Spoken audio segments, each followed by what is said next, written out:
Abah akan memasang susuk, yaitu susuk kantil. Ya sudah, kalau kamu siap melakukan satu pesugihan, dan nanti kamu pun harus menyiapkan sesuatu.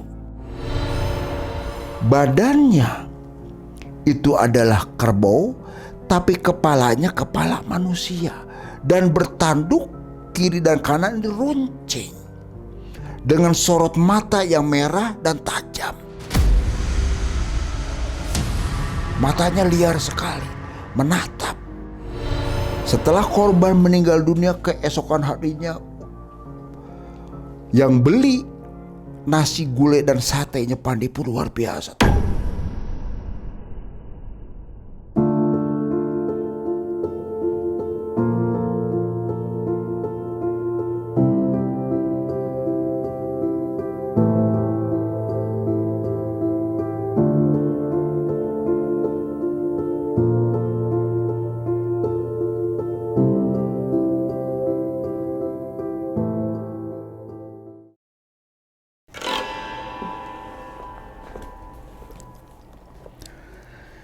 Bismillahirrahmanirrahim.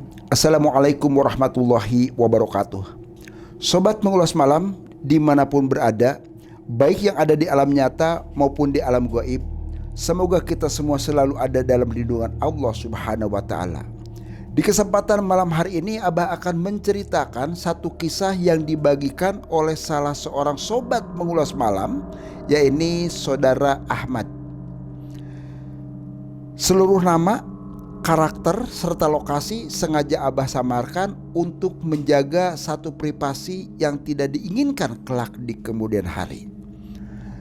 Bila mana dari sobat Mengulas Malam punya cerita pengalaman pribadi yang berkaitan dengan masalah mistis, silahkan dikirim melalui alamat email di bawah ini.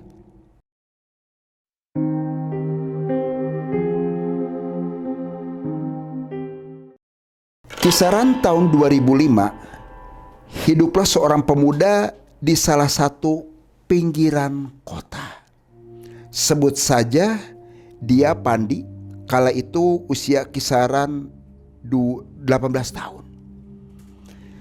Profesi Pandi sendiri yaitu sebagai pengembala kerbau di salah satu juragan yang kaya raya.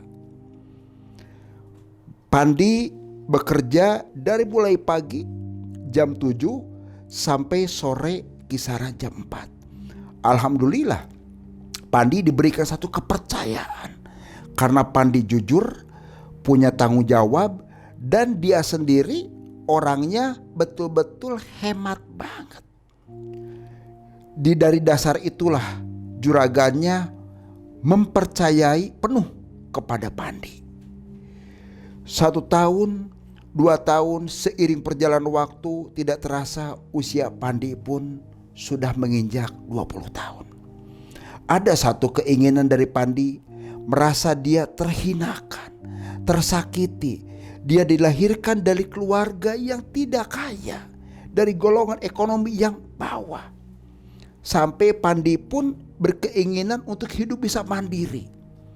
Melihat peluang usaha di salah satu desa yang ditempati Pandi, yaitu pengen punya usaha warung makan. Pandi punya cita-cita, punya mimpi besar seperti itu. Pandi pun tidak ada modal dan dia pun memberanikan diri ke juragannya. Sebut saja juragannya itu juragan Pak Kumis. Satu saat si Pandi nyampaikan, "Pak, kenapa Pandi? Mohon maaf ini saya bekerja di tempat juragan ini sudah kurang lebih sekitar 2 tahun. Iya, terus gimana?" "Gini Pak, ada keinginan saya untuk bisa mandiri. Saya terus terang saja kelihat kedua orang tua saya ini sudah mulai sakit-sakitan, dan saya pun sering meninggalkan ibu dan bapak saya. Barangkali berkenan saya mau istirahat sebagai pengembala sekarang ini. Saya pengen punya usaha. Emang kamu punya modal? Kata si juragannya tadi. Yaitu tadi, tidak ada modal. Gini aja Pandi, kata juragannya. Bapak merasa senang. Pandi sudah bekerja sebagai pengembala kerbau di tempat Bapak sendiri. Sebetulnya berat buat Bapak sendiri untuk melepas kamu. Tapi apa boleh buat, ini adalah untuk kemajuan kamu sendiri. Kamu masih usia muda, untuk ke depan masih terbuka. Mudah-mudahan saja usaha kamu pun nanti bisa sukses dan berhasil. Insya Allah Bapak akan memberikan modal, memberikan secara cuma-cuma. Butuh berapa kira-kira Pandi? Kata juragannya. Dengan rasa ternyuh Pandi pun mendengar ucapan dari juragannya. Ya terserah juragan saja kalau gitu Pak, kata Pandi ke juragannya. Ya sudah, kalau begitu saya modalin kamu 5 juta. Pandi senang banget. Alhamdulillah Pak, alhamdulillah, terima kasih. Semoga modal 5 juta ini sendiri, ini akan Pandi golang untuk usaha. Mohon doanya Pak. Singkat cerita, Pandi pun diberikan modal oleh juragannya. Setelah pamitan, mendapatkan pulanglah Pandi. Cerita banyak ke kedua orang tuanya pun merasa senang. Keesokan harinya Pandi sudah ke pasar. Punya rencana Pandi pingin usaha warung kecil-kecilan, yaitu sate dan gulai. Berangkat Pandi sendiri. Berangkat ke pasar, belanja segala macam. Nah, Pandi pulang. Buka usahanya itu di samping rumah orang tuanya. Resepnya sendiri, resep bikin sate gulai itu memang dari ayahnya. Ayahnya dulu waktu masih muda, sebelum sakita seperti ini, usahanya seperti itu. Usaha nasi gulai memang dia keliling. Itu diteruskan ya sama si Pandi. 1 bulan berjalan, 2 bulan, terus mulai nih sedikit-sedikit ada peningkatan. Tapi yang namanya usaha, ada aja namanya orang, tetangganya suka iri. Jangan belilah, gak enak, segala macam. Terus aja dibully si Pandi tersebut. Pandi pun melihat situasi kondisi itu, terus terang aja merasa terhinakan, merasa sakit hati. Tidak ada rasa pengen balas dendam sih, tidak ada. Tapi Pandi berfokus bahwa pengen usahanya itu betul-betul maju. Berpikirlah si Pandi itu teringat seorang sesepuh di situ. Memang dia itu dukun terkenal. Sebut aja Abah Kusmo. Datanglah Pandi nemuin Abah Kusmo, menyampaikan ke Abah Kusmo. Abah Kusmo, ada apa Pandi? Gini Bah, saya ini sudah usaha nih, jualan. Jualan apa? Kata Abah Kusmo ke Pandi. Jualan kecil-kecilan, warung nasi, sate dan gulai. Kiranya Abah Kusmo berkenan, saya minta salah satu sebagai penglaris juga, yang kedua juga sebagai daya tarik. Kebetulan saya sendiri yang melayanin. Daya tarik bagaimana? Kata Abah Kusmo. Ya seperti umumnya orang dagang Bah lah. Daya tarik di mana seorang sendiri itu begitu melihat saya, mereka merasa iba dan pingin membeli dagangan-dagangan yang saya jual. Oh sudah, gampang kalau begitu. Gak lama kemudian Abah Kusmo pun masuk ke kamar tempat ritual yang selama ini Abah Kusmo lakukan. Kurang lebih sekitar 20 menit Abah Kusmo manggil ke Pandi. Pandi, ya Bah, kamu masuk ke sini. Pandi masuk ke tempat kamar ritualnya Abah Kusmo. Setelah itu Abah Kusmo menyampaikan kepada Pandi, Abah akan memasang susuk, yaitu susuk kantil. Susuk kantil ini bermanfaat nanti buat kamu, bukan hanya sebagai penglaris, tapi juga bisa untuk menarik para pelanggan kamu, para calon pembeli kamu. Ya sudah bah, tolong dipasangkan aja. Gak lama kemudian Pandi pun disuruh sama Abah Kusmo untuk nutup matanya dan bersidakep. Abah Kusmo membacakan mantra-mantra dan membakar kemenyan. Di kamar tempat ritual Abah Kusmo itu asap kemenyannya hampir menutupin kamarnya Abah Kusmo. Lama kemudian Abah Kusmo menancapkan sesuatu di bawah bibirnya Pandi dan di kedua pelipisnya Pandi. Gak lama kemudian Abah Kusmo memerintahkan ke Pandi untuk membuka matanya. Setelah dibuka matanya, Abah Kusmo bilang ke Pandi, sudah, ritual untuk penarik dan penglaris ini sudah selesai. Kamu dah pulang. Semoga usaha kamu nanti tambah ada kemajuan. Oh, terima kasih bah kalau begitu. Setelah pulang, Pandi pun memberikan sesuatu, amplop ke Abah Kusmo. Pulanglah Pandi. Keesokan harinya seperti biasa Pandi belanja ke pasar, ngeracik ramuan, ngeracik bumbu segala macam, dadasar. Setelah pulang dari Abah Kusmo itu tadi, setelah dapatnya susuk kantil, luar biasa yang dirasakan oleh Pandi. Usahanya ada peningkatan. Yang jadi keanehannya itu tadi, asap dari sate yang dibakar sendiri ini mengundang selera dari yang lewat, itu pasti akan mendekat dan pada membeli. Seiring perjalanan 2-3 bulan, 5-1 tahun, luar biasa usaha Pandi. Tapi ya kembali, namanya orang. Kehidupan Pandi yang awalnya dia sebagai pengembala kerbau, itu dia tidak puas dengan usaha yang didapatkan sekarang. Dia pingin usahanya itu semakin lebih besar lagi. Berangkatlah si Pandi itu ke salah satu kota. Dari desa itu dia pergi ke salah satu kota. Usahanya yang ada di kampung pun itu dibantu oleh saudaranya. Jadi yang melanjutkan adalah saudaranya. Pandi ke kota sambil melihat untuk peluang usaha. Alhamdulillah, Pandi menemukan satu kios sederhana, ya ruko lah, ruko kala itu sih, ukuran kisaran 4x5.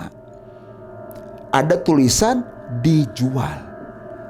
Pandi pun datang ke pemilik ruko tersebut.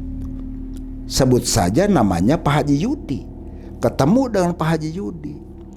Pak Haji, iya mas, ada apa? Saya mohon maaf, itu kalau ruko di sebelah itu punya panjenengan? Betul, punya saya, itu mau dijual. Berapa pak mau dijualnya? Ya sebetulnya sih ini karena tempat juga strategis di pinggir jalanan. Kalau saya buka harga sih 200 juta, kata Haji Yudi ke Pandi. Jangan segitu sih pak. Terus berapa kamu nawar? Kalau 100 bagaimana? Waduh, kalau 100 sih belum ketemu katanya. Lama berbicara, sepakatlah. Terjadi transaksi 150 juta. Pandi kala itu tidak mencukupin uang 150 juta. Tapi yang menjadi satu keanehan, Haji Yudi itu ikutin aja apa yang diinginkan oleh si Pandi. Sampai Pandi bilang, Pak Haji, saya punya uang 50 juta. Ini sebagai uang muka. Nanti yang 100 jutanya saya akan bayar 1 tahun kemudian. Oh sudah, gak apa-apa. Yang jadi keanehan kala itu lagi, sertifikat yang punya Pak Haji Yudi pun diberikan ke Pandi. Dengan alasan, dengan dasar sebagai tanda kepercayaan.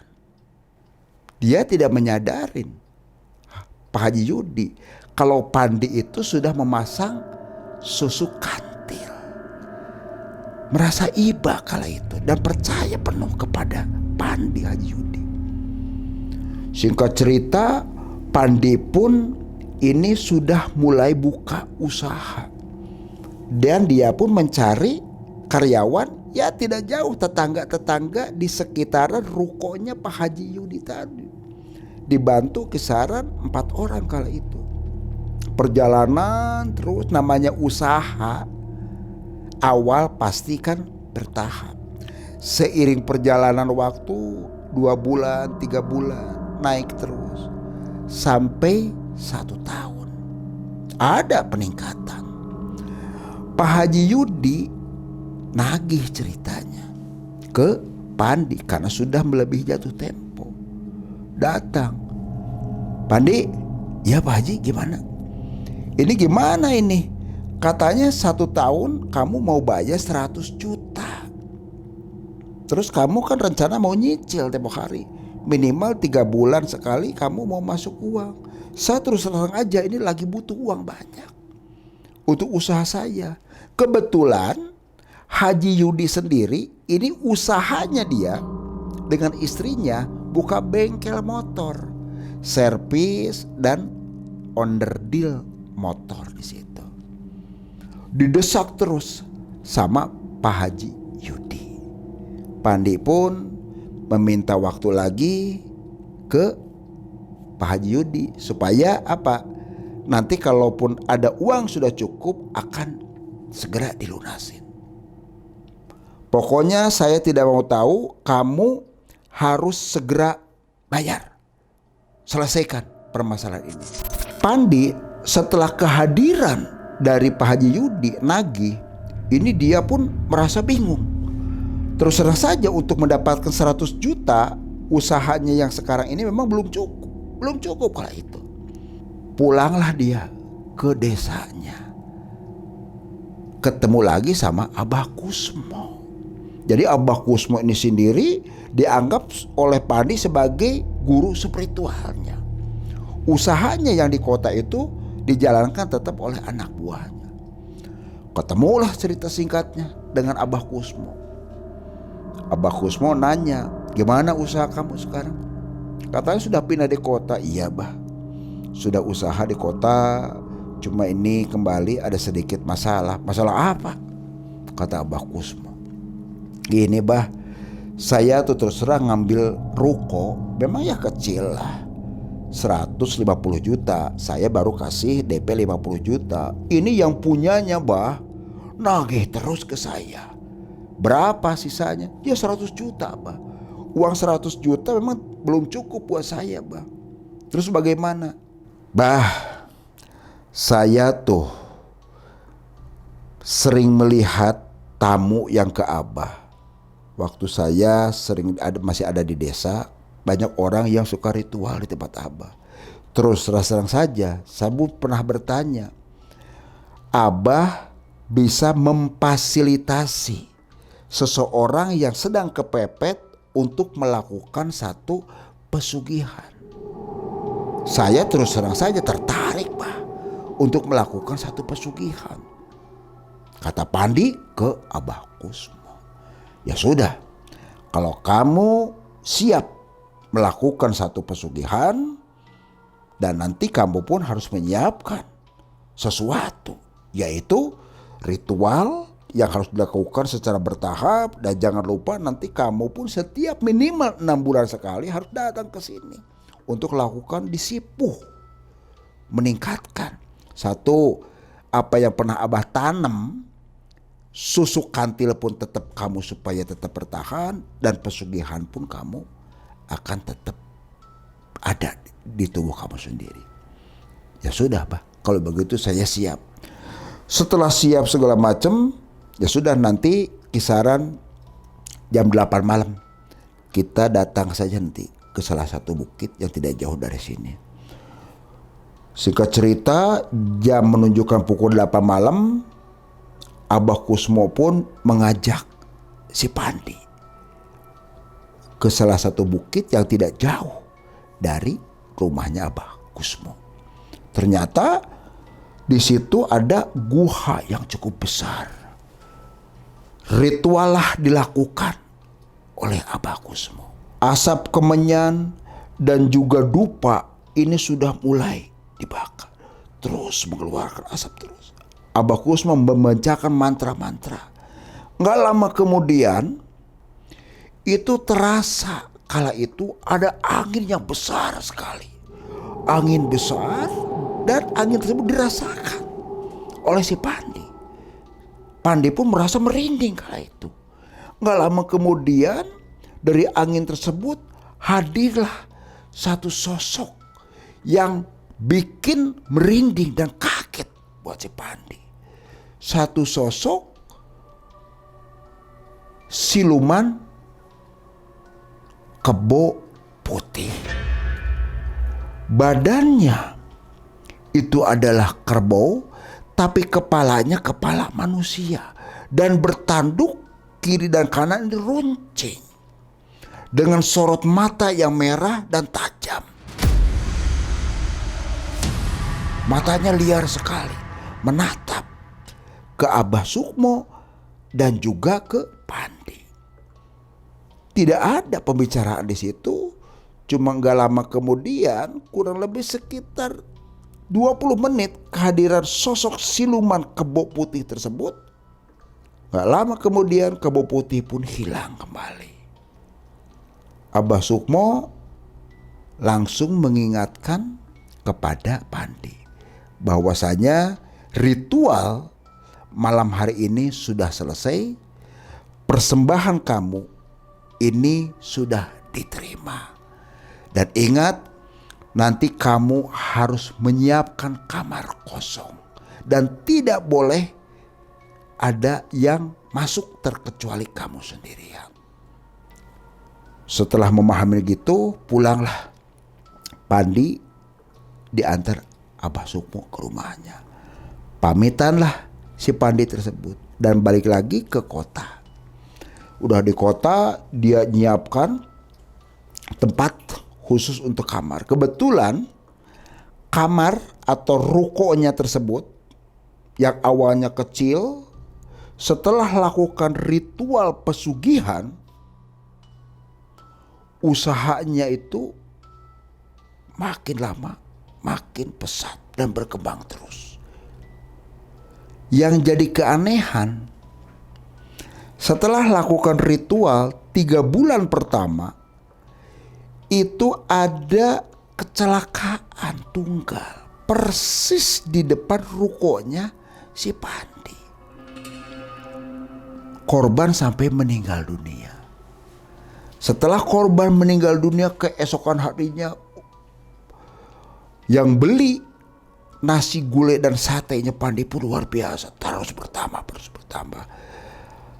Singkat cerita, perjalanan waktu berjalan, terkumpullah uang sesuai dengan yang diminta oleh Haji Yudi, yaitu kisaran sampai 100 juta. Pandi pun berangkat ke Pak Haji Yudi, ditemenin anak buahnya atau karyawannya. Nyampailah di tempatnya Pak Haji Yudi. J, kata Pandi. Oh iya, gimana? Oh Pandi, sini, kata Haji Yudi.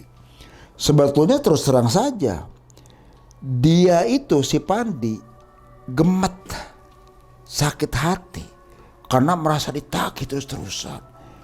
Sampai Haji Yudi juga itu nagih bukan sekali 2 kali. Di kala itu lagi banyak pembeli, ditagih, bikin malu. Di saat membayar pun dia ternyata sudah ada itikat yang tidak baik. Dia memberikan ageman, yaitu apa? Tujuannya untuk menghancurkan usahanya Haji Yudi dan untuk mematikan Haji Yudi. Dibayar sama si Pandi tersebut. Setelah selesai, dibikin tanda terima, kwitansi segala macam, pulang. Nah, sebelum pulang, karyawannya Pak Haji Yudi, sebut saja dia ini si Andi, melihat gelagat yang aneh dari salah seorang karyawannya tadi yang dibonceng oleh Pandi, yaitu sebut saja si Dede, menaburkan sesuatu di halaman rukonya atau tempat usahanya Pak Haji Yudi, yaitu di bengkel. Cerita Dede ke Pak Haji Yudi, "Bos, kenapa? Saya tadi perhatikan itu salah seorang temennya atau siapa itu tuh." "Yang mana?" "Itu yang Pandi." "Waduh, nggak tahu tuh, nggak tahu karyawan ataupun siapanya." "Terus gimana?" "Itu tadi saya perhatikan di saat Pak Haji lagi terima uang nih dengan si Pandi, itu karyawan atau siapanya itu naburin sesuatu. Ini saya khawatir, bos, terjadi sesuatu. Ada orang yang etikat yang kurang baik kepada usaha kita di sini." Dapat informasi seperti itu, Pak Haji Yudi nanggapin dengan enteng saja. "Kamu jangan percaya hal-hal seperti itu. Selama ini saya gak pernah percaya. Jangan pernah buruk sangka terhadap orang. Kita baik-baik saja, gak usah." "Ya ini sih saja hanya mengingatkan saja, bos. Karena saya sering dengar konon katanya kalaupun usaha lagi maju suka ada yang sirik atau segala. Apalagi bos kan nagih ke Pandi. Siapa tahu dia merasa tersakiti atau bagaimana, merasa malu. Bisa saja, bos. Ini kan hati-hati saja," kata Dede ke Pak Haji Yudi. "Ya sudah, jangan terlalu dipikirkan. Kerjain aja tuh motor yang masih di servis tuh, kerjain aja lagi tuh." Nah, keesokan harinya ada satu keanehan yang dirasakan. Biasa ada pelanggan 1, 2. Itu hari itu keesokan hari tidak ada, pas yang servis, yang ganti oli pun gak ada. 1 minggu, 2 minggu, sampai kisaran 2-3 bulan. Sepi banget. Sampai-sampai Pak Haji Yudi pun nyampaikan ke istrinya, yaitu Ibu Hajah Ani, "Mah, kenapa Pak? Usaha kita teh kok makin kesini makin terpuruk saja. Makin sepi banget. Udah 3 bulan nih gak ada pelanggan sama sekali. Gak ada yang ganti oli, yang servis apapun juga. Uang yang sudah kita terima, pembayaran ruko yang kita jual pun ini sudah mulai pada berkurang semua. Buat bayar ke supplier yang mengisi barang-barang kita. Bapak ingat enggak? Kala itu si Andi kan pernah cerita ke Bapak. Waktu si Pandi membayar kekurangan beli ruko yang kita punya, itu kan ada anak buahnya atau siapa itu yang naburin sesuatu. Tapi kan Bapak gak percaya. Ini kan kenyataannya seperti ini, Pak. Ya kita patut curiga aja, Pak, kata Bu Haji Ani, istrinya Pak Yudi. Coba Pak, Bapak carilah ustadz atau siapa orang pinter. Bapak kan pasti banyak teman ataupun pelanggan-pelanggan dulu, kata Ibu Haji Ani ke suaminya Pak Haji Yudi. Ya sudah mah kalau begitu, Bapak mau coba ikhtiar. Keesokan harinya Pak Haji Yudi pun mendatangin temennya. Waktu ketemu di Saudi, waktu berangkat ke Tanah Suci. Kebetulan namanya itu adalah Pak Haji Ridwan. Pak Haji Ridwan dia punya salah satu padepokan, dia juga sebagai guru spiritual. Banyak tamunya ke Pak Haji Ridwan.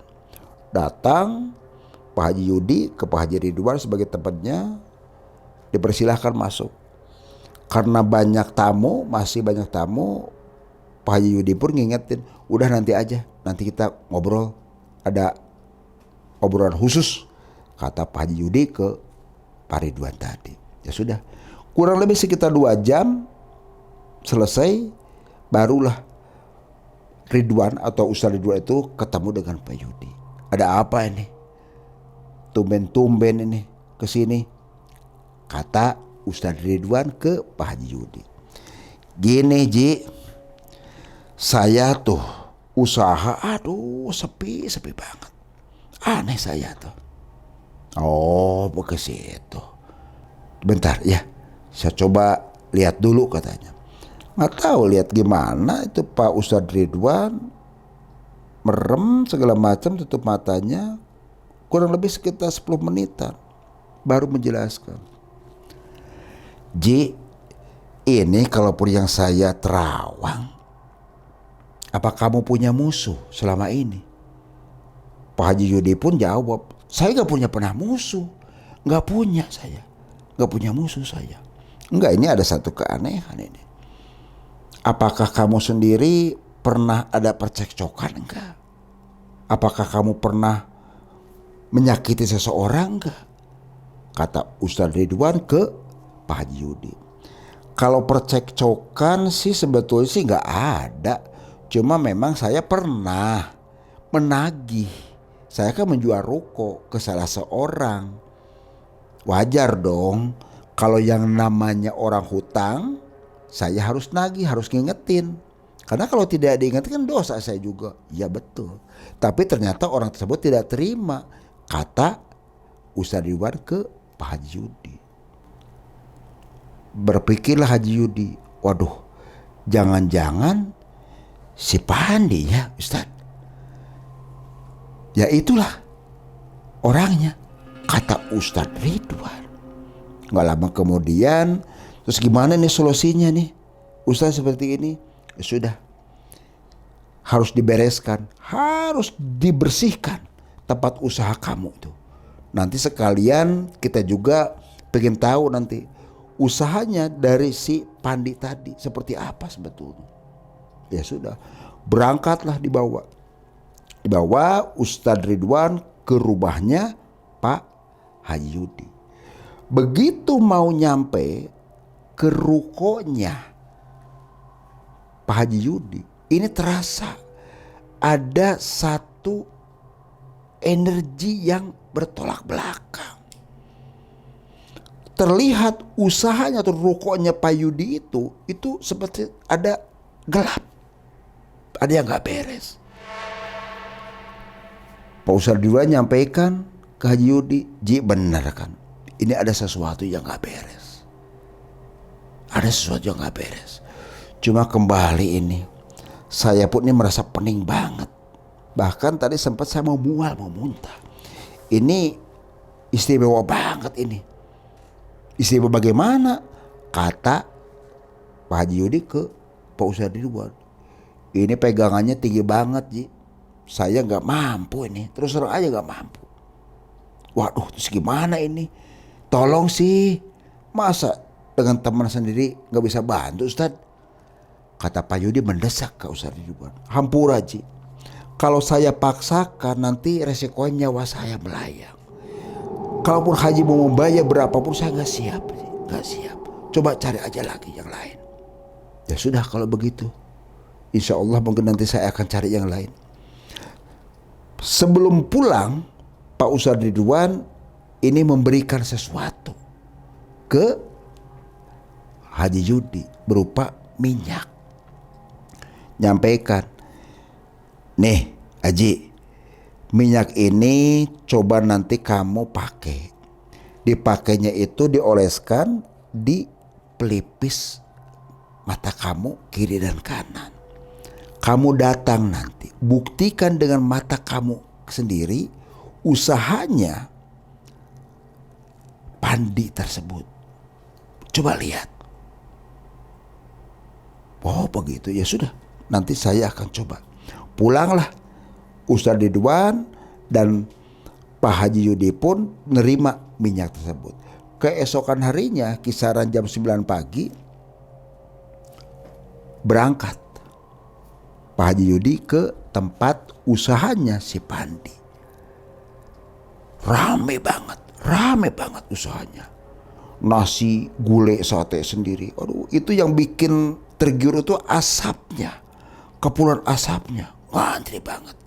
Sampai-sampai Pak Haji Yudi pun masuk ke ruangannya atau ke restorannya si Pandi. Gak lama kemudian karyawannya pun datang.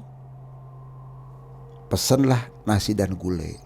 Dicicipin, dinikmatin, rasanya sih biasa-biasa saja ternyata. Tidak ada keistimewaannya. Setelah selesai begitu, minyak yang dari Ustadz Ridwan itu dipakai, diolesin. Dan kaget ternyata. Kaget. Ada kejanggalan di situ. Ada satu sosok di pojokan sebelah kanan itu samar-samar sebetulnya tampaknya itu seperti kebo putih. Kebo putih itu kepalanya manusia itu terlihat oleh Pak Haji Yudi. Kaget. Tapi ya sudah, diabaikan saja, pulanglah. Pulang. Sepulang dari tempatnya Pandi itu Haji Yudi pun menceritakan kejadian di tempat usahanya si Pandi, di restorannya. Ustadz hanya mengingatkan hati-hati. Ini jangan sampai nanti kamu dijadikan satu target. Sudah tempat usahanya kamu Yudi diganggu, jangan-jangan sampai nanti nyawa sampean ini.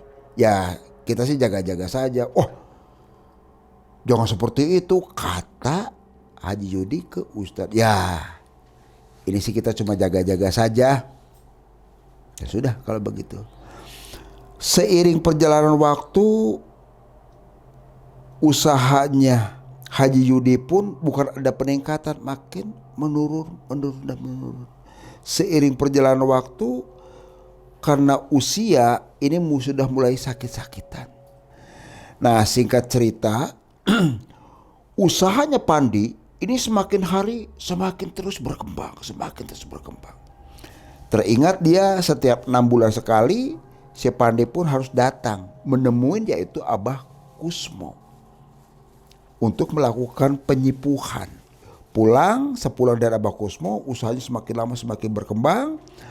Nah setiap tahun, 1 tahun sekali sudah pasti ada korban. Korban sendiri baik dari karyawannya yang meninggal, gas melon yang di dapur tiba-tiba meledak. Karyawannya pun meninggal. Ada karyawannya yang hanya sebatas sakit perut tiba-tiba meninggal.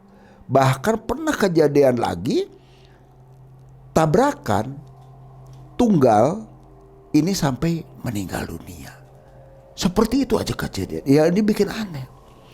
Dan yang bikin anehnya lagi, ada salah seorang karyawannya tadi, si Dede, karena dia tinggal juga di situ, di tempatnya, di rukonya si Pandi.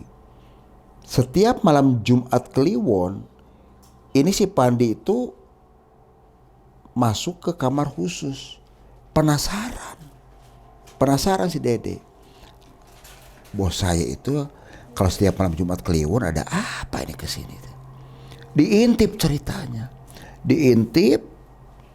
Begitu dilihat dari lubang kunci. Dan terdengar jelas oleh Dede kala itu. Bahwasanya Pandi itu lagi berbicara dengan seseorang. Begitu diperhatikan ternyata sosok siluman kebo putih. Kaget dia pun mendengar penceritaan bahwasanya tumbalnya itu sendiri itu adalah karyawan dan yang menjadi target yang utama sekarang adalah Haji Yudi. Dede pun takut meskipun sudah dekat. Pamitan karena khawatir, dia pun pulang. Yang biasa tinggal di situ pulang. Kebetulan sih rumahnya tidak jauh dengan Haji Yudi. Pulang sambil bawa motor. Kebetulan ya servis di tempatnya situ juga, yaitu ke si Andi. Andi masih ingat, ini karyawannya Pandi. Iya betul saya. Emang kenapa? Enggak, saya tuh ada motor yang harus diberesin. Iya. Terus cerita Andi ke Dede. Aduh, ini kasihan banget bos saya tuh Haji Yudi. Makin kesini usahanya makin terpuruk saja, makin terpuruk. Nah, Dede sebagai karyawan karena ada rasa ketakutan segala macam, dan dia pun merasa ada sesuatu salah. Dia cerita ke Andi. Mas Andi, mohon maaf saya nih. Saya melihat pas waktu malam Jumat Kliwon, bos saya itu Pandi sedang melakukan ritual. Ternyata selama ini teman-teman saya dijadikan target oleh dia untuk tumbal. Khawatir nanti saya juga menjadi tumbal. Dan tumbal yang terdekat sekarang ini adalah Pak Haji Yudi. Bosnya kamu, Andi. Kaget Andi juga. Ya terus bagaimana? Ya terus terang saja ini kita harus antisipasi. Saya terus terang aja ini saya mau keluar kerjaannya. Mau keluar, kata Dede. Nah gak lama kemudian Andi pun cerita panjang lebar ke Pak Haji Yudi. Pak Haji Yudi karena faktor usia dan juga dia ada riwayat jantung, ini semakin lama semakin ngedrop. Kaget. Dirawat ke rumah sakit, seiring perjalanan waktu dirawat, ternyata tidak ada kunjung sembuh juga sampai dibawa pulang. Di saat dibawa pulang ke rumah itulah satu malam, Kamis malam Jumat kala itu, ditungguin oleh istrinya. Kisaran jam 11:30 malam, Haji Yudi teriak-teriak. Takut, ketakutannya amat sangat. Matanya sampai melotot, badannya menggigil, mukanya pucat pasi. Istrinya pun terbangun. Kenapa Pak? Aduh, ini gak kuat Bapak, dingin banget. Masih bisa menjawab hal itu. Karena kondisi sudah malam, Bu Haji sendiri mau keluar juga takut segala macam. Diperhatikan terus, ternyata ya itu tadi. Lama kelamaan dadanya, napas Pak Haji Yudi suaminya ini mulai terus mompa kenceng banget. Napasnya lama-lama ini mulai seperti kayak dicekik, hilang, nggak ada napasnya lagi. Dengan posisi mata belotot. Kaget istrinya, dipegang urat nadi yang ada di tangan, tidak ada gerakan. Dipegang denyut jantung pun sama, sampai ke batang lehernya pun sama. Baru dia kaget. Sambil memberanikan diri dia keluar malam-malam, bangunkan tetangganya. Alhamdulillah ada yang terdengar suaranya, sebut aja Pak Kirun. Dilihat, ternyata sudah meninggal dunia Pak Haji Yudi. Layaknya orang yang sudah meninggal dunia, fardu kifayah pun dilakukan. Dimandikan, dikapanin, dan esok harinya dimakamkan. Selesai pemakaman, Pandi pun kala itu datang takziah. Dia senyum-senyum saja, merasa bahwa puas. Rasa sakit hati, rasa malu yang pernah dibikin oleh Haji Yudi kala itu sudah terbayarkan. Pandi tidak menyadarin Wajar sebetulnya bila mana seseorang yang punya hutang ditagih. Itu sudah kewajiban. Malahan yaitu tadi, kok berbalik tidak terima. Bahkan ada orang yang hutang itu lebih galak dari yang nagihnya, yang punya duitnya. Ini kekonyolan si Pandi, tidak pernah mau berterima kasih. Sampai dikorbankan Haji Yudi sendiri sebagai tumbal pesugihan Kebo Putih. Pulang. Selesai ke situ, Andi dan Dede mantan karyawannya sudah keluar karena takut dijadikan tumbal. Cerita banyak ke Andi dan mengingatkan ke istrinya almarhum Pak Haji Yudi, yaitu Bu Haji Ani. Bu Haji, ini Bu Haji untuk supaya usahanya lebih lama agak bagus lagi, tolong nanti lakukan secara istiqomah, baca surat Yasin. Baca surat Yasin. Insya Allah nanti siapkan saja garam dan juga air putih, nanti ditaburin di situ. Mudah-mudahan saja wasilah dan istiqomahnya Ibu Haji, usaha Bu Haji pun ini bisa bangkit kembali. Ya sudah, insya Allah nanti saya akan jalankan. Dengan keistiqomahannya Ibu Hajah Ani kala itu, sepertinggalnya Pak Haji Yudi, dia tekun beribadah. Terusan juga setiap malam tidak pernah lepas wirid dan membacakan Yasin terus. Sesuai apa yang disarankan oleh Andi dan Dede, mantan karyawan si Pandi. Lama kemudian si air yang sudah ada garamnya itu ditaburin di sekitar tempat usahanya. Alhamdulillah 1 minggu kemudian ada mulai satu perubahan yang dirasakan oleh Bu Hajah Ani dan karyawan si Andi. Andi ini memang karyawan setia. Ada perubahan makin lama. Usahanya sudah mulai ada peningkatan lagi. Para pelanggan-pelanggan lama sudah mulai pada berdatangan. Singkat cerita, terdengarlah satu kabar bahwasanya Pandi yang pernah mengorbankan, yang pernah menumbalkan Pak Haji Yudi sebagai media untuk persembahan siluman Kebo Putih, ini pun dapat kabar meninggal dunia. Yaitu agem-agem yang pernah diberikan oleh si Pandi ke Pak Haji Yudi, langsung ataupun secara tidak langsung telah berbalik kembali kepada si Pandi. Senjata makan tuan. Bu Hajah Ani tidak menyadari bahwasanya si Pandi ini telah memberikan agem-agem. Ternyata apa yang pernah selama ini istiqomah dilakukan, dibacakan surat Yasin dan sebagainya oleh Bu Hajah Ani berbalik. Meninggal dunia si Pandi itu sendiri.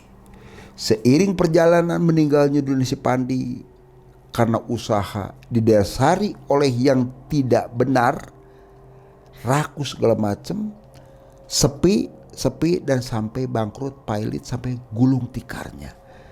Habis sudah usahanya si Pandi tersebut. Alhamdulillah usahanya Ibu Hajah Ani sepertinggal Pak Haji Yudi dibantu oleh karyawannya yang namanya Andi dengan penuh setia dan segala macam. Makin lama makin berkembang dan sukses kembali. Itulah sobat mengulas malam, kisah yang diceritakan, yang dibagikan oleh saudara Ahmad. Ingat sobat, kita jangan pernah lupa dari mana kita berawal dan kemana kita pun akan kembali.